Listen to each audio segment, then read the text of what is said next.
High, আজ হলো 6 April. Ready হয়ে গেছি আর আমরা রেডি হয়ে চারজনে মিলে বেরিয়ে পড়েছি। মোড় যাব ফার্স্টে। মোড়ে গিয়ে কিছু কেনাকাটা ছিল, আর মোড়ে গিয়ে তো আমি ভুলেই গেছি ভিডিও করার জন্য। তো তারপরে হচ্ছে বেরোনোর সময় মনে পড়লো যে না, একটু তো ভিডিও করতে হবে।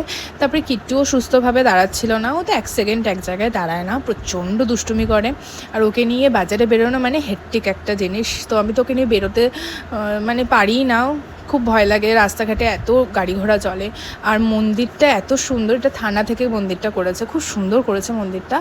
আর তারপরে তো চলে গেলাম হচ্ছে চাদরের দোকানে। ওখানে গিয়ে তো আমরা পর্দা টর্দা দেখছিলাম। পর্দা দেখে টেকে আমরা গপুর জন্য একটা ড্রেস কিনেছি। সেটা হচ্ছে পয়লা বৈশাখে গপুকে পরাবো বলে। আর বাড়িতে এসে এদের দুজনের কাণ্ড দেখো, একে আটা মাখাচ্ছে, ও ওকে আটা মাখাচ্ছে। মানে এরা দুজনে, মানে একটা বড় তো, সেও তো একেবারে একদম বাচ্চা হয়ে গেছে। আর তো আজকের ভিডিওটা এই অবধি।